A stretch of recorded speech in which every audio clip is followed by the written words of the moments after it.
दोस्तों, ईद के दिन भी मजलूम फिलिस्तीनियों को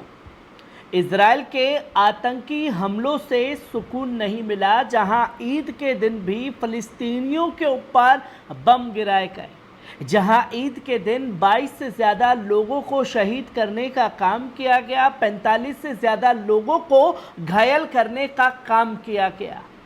और जब इजराइल द्वारा ईद के दिन हमले नहीं रुके तो हिजबुल्लाह ने भी अपने हमले जो हैं वो नहीं रोके इजराइल के ऊपर, और यही काम को अंजाम जो है यमन द्वारा भी दिया गया। और यमन ने भी ईद के दिन जो है अपने हमले इजराइल के ऊपर नहीं रोके, जिसकी तस्वीरें लोगों के सामने आई,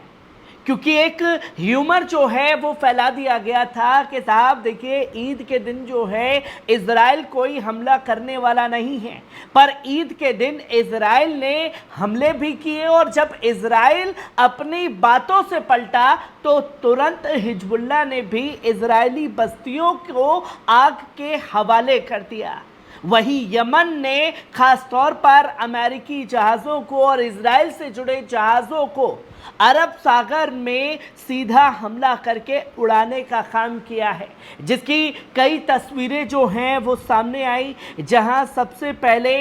अमेरिका के युद्धपोत के ऊपर यमन ने अरब सागर में हमला किया और फिर इसी के साथ साथ कैप्टन पेरिस जहाज़ को निशाना बनाया गया, और फिर इसी के साथ साथ हैप्पी कोंडोर जहाज़ को निशाना बनाने का काम अरब सागर में किया गया है, जिसकी तस्वीरें जो हैं वो लोगों के सामने आई हैं। और इसकी जानकारी खुद यमन के ब्रिगेडियर जनरल याह्या सारी द्वारा दी गई है और बताया कि हमने ये बड़े ऑपरेशंस को अंजाम दिया। तो वहीं यमन की तरफ से ये साफ तौर पर कहा गया है कि कुछ यमन के अंदर ही ऐसे नेटवर्क हैं जो मोसाद से जुड़े हुए हैं और जासूसी का काम जो है वो यमन के खिलाफ कर रहे हैं। और जब यमन के खिलाफ ये कार्रवाई की जा रही है तो आप साफ तौर पर स्क्रीन पर देख सकते हैं कि यमन की तरफ से वो ऑफिशियल डाटा दे दिया गया है कि हमने तकरीबन 175 ऑपरेशन जो हैं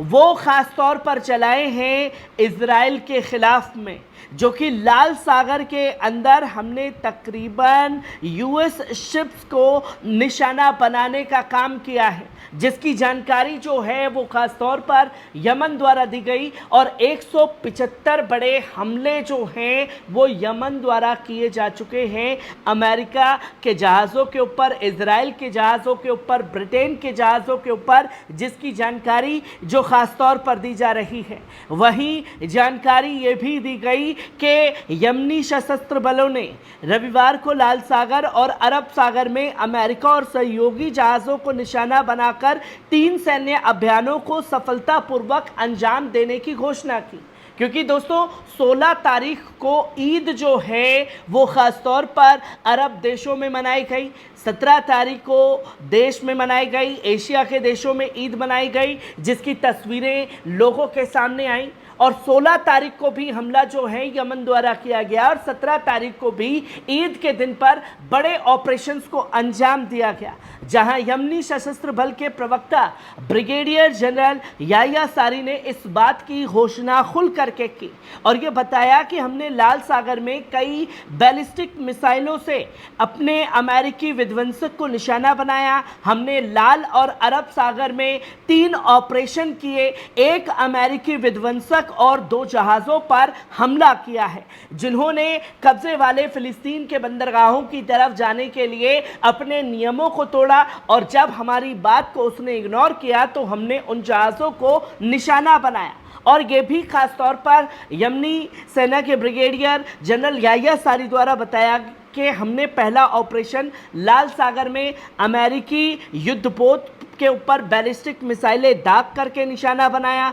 दूसरा ऑपरेशन हमने नौसैनिक मिसाइलों का उपयोग करके लाल सागर में जहाज़ कैप्टन पेरिस पर हमला किया और ड्रोन इकाई शामिल थी। और ये भी साफ तौर पर बताया कि हमने तीसरा ऑपरेशन जो है यमनी वायु सेना की ड्रोन इकाई शामिल थी, जिसमें कई ड्रोनों के साथ अरब सागर में जहाज़ हैप्पी कोंडोर को निशाना बनाया है।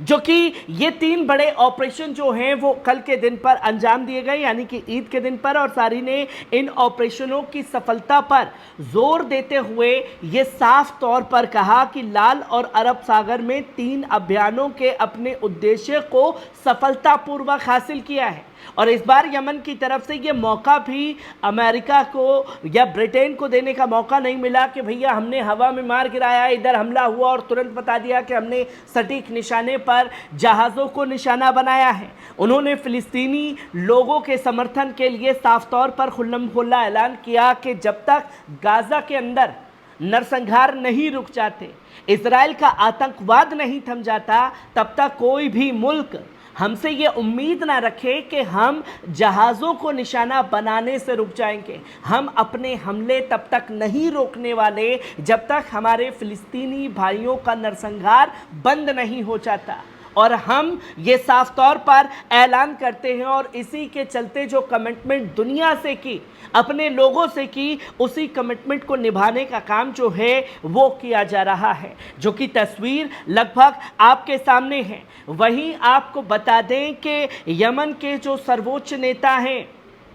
अल हूती, उन्होंने कई बड़े खुलासे किए और ये बताया कि कुछ नेटवर्क ऐसे बन गए हैं, कुछ संगठन ऐसे बन गए हैं, ख़ासतौर पर यमन के अंदर, जो यूएस, यूएन और इजराइल के मोसाद से जुड़कर यमन की खुफिया जानकारी जो है वो उन लोगों को मुहैया करा रहे हैं, जिसमें उनको रंगे हाथ पकड़ने का काम जो है वो किया गया है। जहां यमन में सर्वोच्च राजनीतिक परिषद के मोहम्मद अली अल हूती ने यह साफ तौर पर ऐलान किया और कहा कि अमेरिकी इजरायली जासूसी नेटवर्क को नष्ट करने के बारे में अपने बयान में संयुक्त राज्य अमेरिका द्वारा कई देशों के नामों को शामिल करना कमजोरी और दिवालियापन का स्पष्ट प्रमाण है, जो कि सोमवार को उन्होंने कहा कि आप किसी को भी यमन के साथ जोड़ करके देखते हैं और ये साफ तौर पर जाहिर हो चुका है कि वो नेटवर्क जो है आपके लिए काम कर रहे हैं।